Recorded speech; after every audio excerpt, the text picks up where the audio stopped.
நம்மோடு தொலைபேசி வாயிலாக தமிழ்நாடு காங்கிரஸ் கமிட்டி தலைவர் திரு செல்வ பெருந்தகை இணைந்திருக்கிறார். வணக்கம் திரு செல்வ பெருந்தகை. வணக்கம் தம்பி. வணக்கம். வணக்கம். இப்ப மதுரையில முருக பக்தர்கள் மாநாட்டை கூட்ட போறாங்க ஜூன் 22ஆம் தேதி. இதை சங்கிகளின் மாநாடு அப்படின்னு இந்து அறநிலையத்துறை அமைச்சர் விமர்சிக்கிறாரு. உங்களுடைய கூட்டணி கட்சிகள் நீங்களும் அந்த விமர்சன துணியில தான் இருக்கிறீங்க. ஒரு முருக பக்தர்கள் மாநாடு வெறும் ஆன்மீக மாநாடா ஏன் உங்களால அதை பார்க்க முடியல?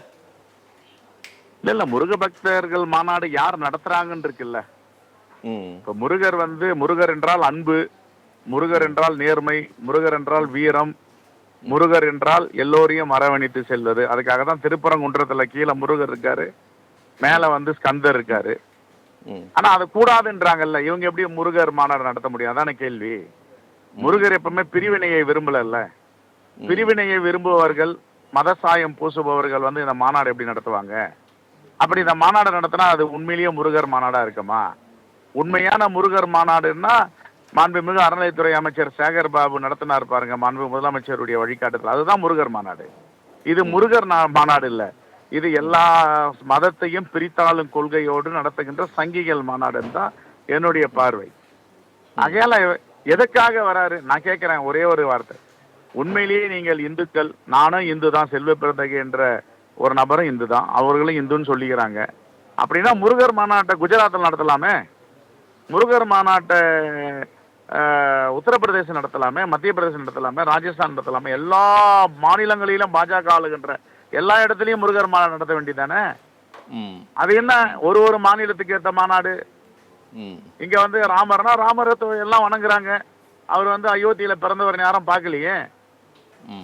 விநாயகர் எடுத்துக்கிறாங்க. எல்லா இந்துக்களும் எல்லா கடவுள்களும் சமம் தான் பாக்குறாங்க. அவர்களுக்கு குலதெய்வங்கள் இருந்தாலும் எல்லா கடவுளையும் ஒரே பார்வையில் தான் பாக்குறாங்க. இவங்க ஏன் பிரித்து ஒரு மாநிலத்துக்கு ஒரு கடவுள் வைக்கிறாங்க?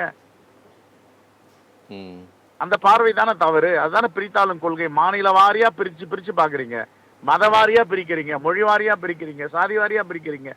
இதுதான் சங்கிகளுடைய ஆபத்துன்னு சொல்றோம்.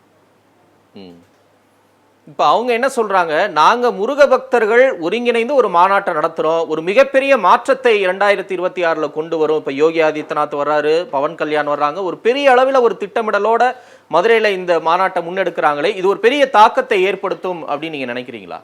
இல்லைங்க, தாக்கத்தை மக்கள் பிரச்சனை எடுங்க. மக்கள் பிரச்சனை எடுத்து மக்களுக்கு தாக்கத்தை ஏற்படுத்துங்க. மக்கள் மத்தியில வாங்க. இந்த தமிழ்நாட்டுக்கு கிடைக்க வேண்டிய உரிமையை கொடுக்காம இருக்கீங்களா? எப்படி அந்த முருக பெருமான் உங்களை மன்னிப்பாரு? தமிழ்நாட்டு தமிழ் கடவுள் முருகப்பெருமான்றீங்க. தமிழ்நாட்டு மக்களுடைய ரத்தத்தையும் வியர்வையும் உறிஞ்சிறீங்களே ஒன்றிய அரசு. இந்த மாநிலத்திற்கு கிடைக்க வேண்டிய உரிமை தொகை கிடைக்கலையே. நாங்க ஜிஎஸ்டி ஃபைல் பண்றோம். தமிழ்நாட்டு மக்கள் உழைக்கிறார்கள். அந்த உழைப்பினால் ஜிஎஸ்டி பணம் கிடைக்குது ஒன்றிய அரசுக்கு. அந்த ஒன்றிய அரசுக்குள்ள பிளானிங் கமிஷனுடைய வழிகாட்டுதலில் எத்தனை சதவிகிதம் தமிழ்நாட்டுக்கு கொடுக்கணும், ஒரு மாநிலங்களுக்கு கொடுக்கணும், எவ்வளோ 100 ரூபாய் அவங்க பே பண்ணாங்கன்னா இவ்வளவு திருப்பி கொடுக்கணும் இருக்கு. எங்களையும் திருப்பி கொடுக்க மாட்டீங்க தமிழ்நாட்டுக்கு. ஏன் மறுதளிக்கிறீங்க? என்ன காரணம்னா தமிழ்நாட்டை புறக்கணிக்கிறீங்களே. அப்ப தமிழ் கடவுள் முருகன் உங்களை புறக்கணிக்காம இருப்பாரா?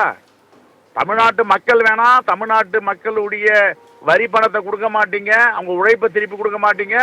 ஆனா தமிழ் கடவுள் முருகனை வச்சு அரசியல் பண்ணுவீங்களா? அப்ப முருகர் தமிழ் கடவுள் உங்களை மன்னிப்பாரா? சூர சம்மாரம் தான் செய்வார். தமிழ்நாட்டு மக்கள் யார் துரோகம் செஞ்சாலும். சரி. நன்றி திரு செல்வ பெருந்தகை. இணைப்பில் உங்களுடைய கருத்துக்களை பதிவு செய்தமைக்கு.